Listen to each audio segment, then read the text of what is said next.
Hello students, आज हम लोग बात करेंगे प्रोजेक्टिव मेथड के बारे में। प्रोजेक्टिव मेथड क्या था, जैसा कि हम बताए थे उस दिन जिस दिन हम डिफरेंस बता रहे थे कि क्या डिफरेंस है नॉन प्रोजेक्टिव और प्रोजेक्टिव में। तो प्रोजेक्टिव क्या था कि अचेतन मन, जो मेरे मन के अंदर दबा हुआ छिपा हुआ जो मेरे भाव है, विचार है, वो अचेतन मन का हम इस मेथड के द्वारा अपने भाव को निकालते, अपने विचारों को निकालते हैं और मापन करता उन भाव और विचारों के आधार पर आपके व्यक्तित्व का आकलन करता है।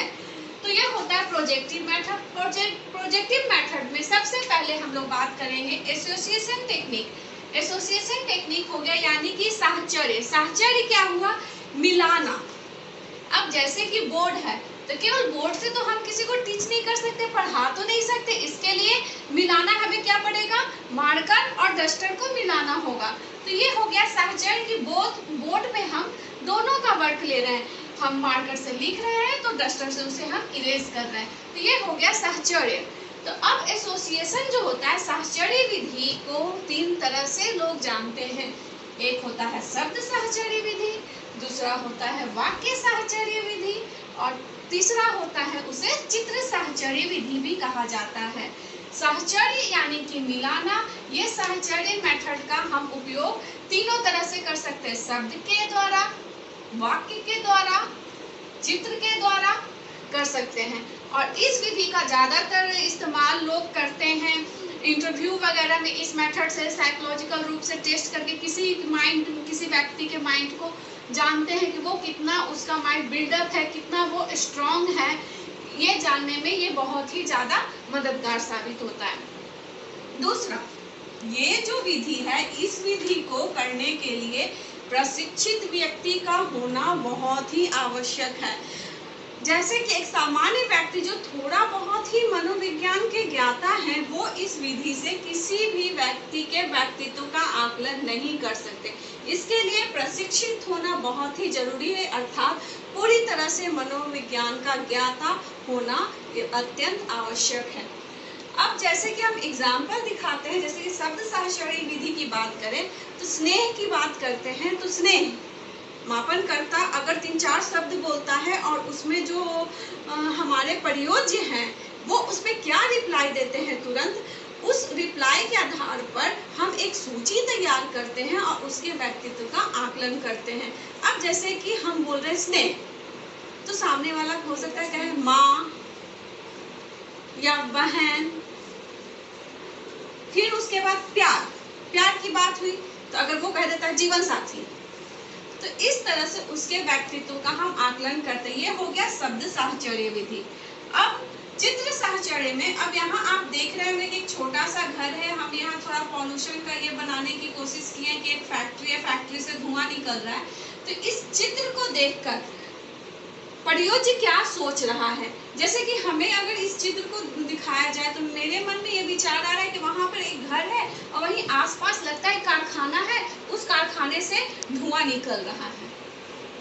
तो ये मेरा अचेतन मन में दबा हुआ है कि उस चित्र को देख के हम प्रदूषण के लिए हम क्या सोच रहे हैं। हो सकता है किसी और को कुछ और दिखे कि ये फैक्ट्री है, फैक्ट्री से धुआं निकल रहा है जो आसपास के वातावरण को प्रदूषित कर रहा है। तो ये हो गया चित्र साहचर्य विधि। अब वाक्य साहचर्य विधि में क्या हुआ कि जैसे कि हम एक कोडिंग बोले तो उस गुण को देखते हुए प्रयोज्य के मन में क्या नाम आता है, जैसे कि अहिंसा के पुजारी, तो क्विक रिस्पॉन्स बहुत लोग दे देंगे महात्मा गांधी। तो ये हो गया हमारा वाक्य साहचर्य विधि। तो यहाँ पे हम लोग देख लिए कि साहचर्य विधि का हम लोग 3 तरह से इस्तेमाल करते हैं, शब्द के द्वारा, वाक्य के द्वारा, चित्र के द्वारा। और ये साहचर्य क्या है? मिलाना, जोड़ना। इसमें हम एक सूची बनाते हैं, उस सूची से हम सामने वाले प्रयोज्य से प्रश्न पूछते हैं, उस प्रश्न का वो क्विक क्या रिस्पॉन्स देता है उसकी तालिका बनाकर उसके व्यक्तित्व का आकलन करते हैं। अब इसके बाद हम लोग रचना विधि की बात करते हैं। कंस्ट्रक्शन विधि यानी कि रचना। ये रचना क्या होता है, अगर मकान भी बनता है तो हम लोग क्या करते हैं कि मकान बन रहा है तो वो क्या है, उसका रचना हो रहा है, कंस्ट्रक्ट हो रहा है। तो यहाँ रचना करना, तो वो रचना जो होता है वाक्य के द्वारा, कविता के द्वारा, कहानी के द्वारा या चित्र आदि का प्रयोग करके हम वो रचना करते हैं। वो रचना जो होता है ये भी कोई प्रशिक्षित व्यक्ति ही कर सकता है। अब मनोविज्ञान का थोड़ा बहुत जो ज्ञाता होगा वो रचना के आधार पर किसी अचेतन मन से किसी भी व्यक्ति के गुणों, छिपे हुए दबे हुए गुणों को नहीं निकाल सकता। उनकी दमित इच्छाओं को निकालना बहुत ही मुश्किल होगा कि जो उसका इच्छा दब गया है उसको किस तरह से वो निकाले, वो अपने भाव को निकाले। तो ये भी विधि जो है इसके लिए प्रशिक्षित व्यक्ति हो तो ज्यादा अच्छे से इस विधि के द्वारा किसी भी व्यक्ति के व्यक्तित्व का हम आकलन कर सकते हैं। अब जैसे कि देखिए कि वाक्य के द्वारा क्या है, माँ डैश की देवी है, तो इसमें जो प्रयोज्य है वो कुछ भी भर सकता है। अब जैसे कि मेरे अनुसार से यहाँ होना चाहिए माँ समर्पण की देवी है, तो ये कहीं ना कहीं एक दमित इच्छा को दिखा रहा है। क्योंकि मैं लिख रही हूँ समर्पण की देवी, तो समर्पण इसलिए क्योंकि माँ कभी कभी अपने लाइफ के साथ सेक्रीफाइस करती ही है अपने बच्चों को के फ्यूचर को लेके, तो मेरे अनुसार से माँ समर्पण की देवी है। अब जैसे कविता, कर चले हम फिदा डैश डैश, अब उसके आगे क्या जोड़ना है, तो उसके अंदर जो दमित होगा प्रयोज्य के अंदर वो उसके अंदर आगे कुछ भी डाल सकता है। जैसे कि ये तो बहुत ही पॉपुलर गाना है, तो इसमें तो लोग बहुत आराम से डाल लेंगे, कुछ भी कविता हो सकता है। मुझे कविता रचना करनी नहीं आती, इसलिए मैं जो बहुत ही ज्यादा विख्यात था उसके बारे में ही लिखी हूँ एग्जाम्पल में। कर चले हम फिदा जानो तन साथियों, अब तुम्हारे हवाले वतन साथियों। तो ये क्या है कि कहीं ना कहीं दमित इच्छा को दिखा रहा है कि हमारे अंदर जो भारत देश के लिए जो प्यार है, जो त्याग है, जो समर्पण है, उसके बारे में हम चर्चा कर रहे हैं। अब कहानी की रचना जो रहता है, तो कहानी भी जैसे कि हम लोग छोटे छोटे प्राइमरी स्कूल के बच्चों लोग को भी देते हैं कि छोटा सा कहानी हम देते हैं, कहानी आधा अधूरा रहता है, उसका रचना बच्चा फिर आगे करता है। अब जैसे कि एक कछुआ था, एक खरगोश था, तो डैश डैश डैश, ये भी बहुत ही विख्यात कहानी है। इसके आगे हम जोड़ सकते हैं कि एक कछुआ था, एक खरगोश था, दोनों बहुत ही अच्छे मित्र थे। दोनों ने एक दिन रेस लगाया दौड़ने के लिए कि कौन सबसे पहले आगे पहुंचेगा।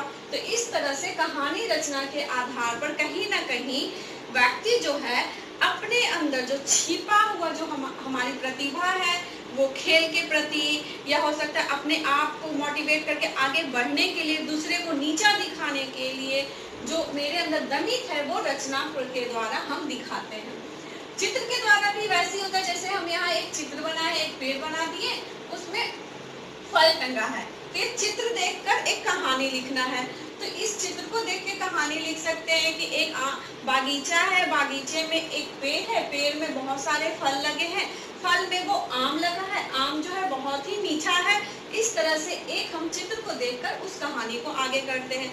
वो चित्र का आप लोग देखते हैं तो प्राइमरी में वो कौवा और घड़े का जो रहता है बहुत ही फेमस, बहुत ही विख्यात कहानी है, जिसमें चित्र देखा दिया रहता है और बच्चा जो है चित्र देखकर उसके बारे में कहानी की रचना करता है। तो ये हो गया हमारा रचना विधि प्रोजेक्टिव मेथड का। अब इसके बाद हम लोग बात करते हैं पूर्ति विधि की। अब बात करते हैं प्रोजेक्टिव मेथड में पूर्ति प्रवृत्ति की। पूर्ति, अब जैसा कि नाम से है कि ये पूर्ण करना रहता है, तो पूर्ण करने के लिए सबसे पहले ये अधूरा रहेगा। कुछ भी रचना रहेगी, कविता रहे, कहानी रहे, वो रचना क्या है वो अधूरा रहेगा, उसे पूर्ण करना होगा। वो अधूरा वाक्य भी रह सकता है। तो अब आपके मन में आ रहा होगा कि जब ये अधूरा है तो अभी जो मैं बताई आपको रचना करना, कंस्ट्रक्ट करना, तो वो कहीं ना कहीं इससे मिलता जुलता है। तो ये कहीं ना कहीं सही में वास्तविक में उससे मिलता जुलता है, लेकिन उसमें क्या है कि हम बस एक छोटा सा दिखाते हैं और उसमें वो पूरा रचना कर देता है। एक छोटा सा हिंट देते वो उस पर पूरा अपना रचना कर देता है। लेकिन ये अधूरा जो रहता है, इस अधूरे को वो एक सीमित सीमा में, सीमित वाक्य में उसे पूर्ण करना होता है। अब सीमित सीमा में करना रहता है तो इसमें क्या होता है, प्रयोज्य के व्यक्तिगत विशेषता को तो दर्शाता है लेकिन सीमित रूप में ही दर्शाता है, उसकी पूरी विशेषता को नहीं दर्शाता। अब उसके पूरी विशेषता को नहीं दर्शा रहा, अर्थात कहीं ना कहीं उसके प्रयोज्य के पूरे व्यक्तित्व का हम आकलन नहीं कर पा रहे हैं, कहीं ना कहीं उसके कुछ गुणों को हम छोड़ दे रहे हैं। तो इस विधि का भी उपयोग करने के लिए सबसे ज्यादा आवश्यक है कि प्रशिक्षित व्यक्ति हो, तो उसके अंदर की दमित इच्छा बहुत ही ज्यादा निकाल पाएंगे, जो एक सामान्य लोग इन दमित इच्छाओं को निकालने में पूरी तरह से सफलता हासिल नहीं करेंगे। तो ये हमारा हो गया पूर्ति प्रवृत्ति। अब पूर्ति प्रवृत्ति के बाद हम लोग आते हैं क्रम चयन प्रवृत्ति पे। क्रम या चयन प्रविधि जो होता है, जैसा कि नाम से आप देख रहे हैं कि क्रम या चयन है, तो इसे हम क्या कर रहे हैं, चयन करना है, बीच बीच से रैंडमली उठाना भी है, इसे क्रमबद्ध भी करना है, इसलिए इसे क्रम या चयन प्रविधि के नाम से जाना जाता है।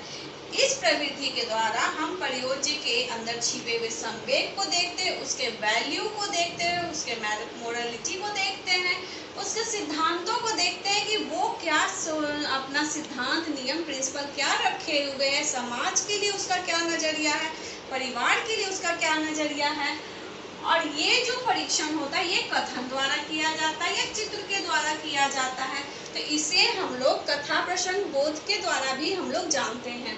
अब जैसे कि एक एग्जांपल मैं यहाँ सेट करने की कोशिश की हूँ कि एक पिक्चर है, इसमें यहाँ पे देख रहे हैं त्रिभुज है और यहाँ पर एक चतुर्भुज है, फिर इसका नेक्स्ट ये है, फिर व्हाट। तो इसी तरह का और भी, तो इसमें से वो चयन करेगा कि थर्ड नंबर पे क्या जाएगा, फोर्थ नंबर पे क्या जाएगा। मेरे अनुसार से थर्ड नंबर पे यहाँ जाना है ये, और फोर्थ पर ये। अब इसी तरह से एक कथा ये भी होता है कि जिसमें हम मतलब एक पिक्चर बना देते हैं। अब जैसे कि बहुत ही इजी जो है, मैं वही अभी आपको बनाकर दिखा दे रही हूँ कि ये मान लीजिए कि कौवा है, इसके चोंच है, यहाँ पे बहुत सारा कंकर है। सेकंड कार्ड में मैं बना दी कि कौवा जो है यहाँ पर आकर बैठ गया है।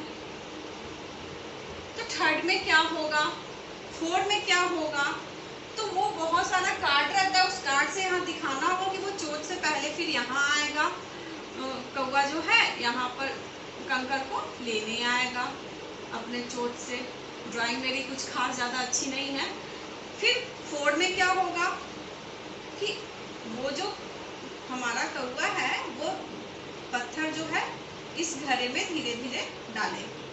तो इस तरह से इसको क्रमबद्ध या चयन करना होता है। अब जैसे कि एक सिचुएशन में भी हम डाल के किसी से हम ये परीक्षण करवाते हैं कि अगर भूकंप आ जाए तो आपके पास सब चॉइस है कि आप सबसे पहले अपने परिवार वालों को बचाइएगा, या अपने पड़ोसी में छोटा सा बच्चा है उस बच्चे को पहले बचाइएगा, या पहले खुद ही बचिएगा।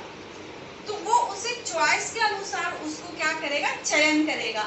उसको लगा कि नहीं सबसे पहले मैं खुद बचूं, या लगा कि नहीं मैं अपने साथ उस बच्चे को पहले बचाना जरूरी है। तो ये चॉइस हो गया। तो ये हो गया हमारा प्रोजेक्टिव मेथड में क्रम या चयन प्रवृत्ति।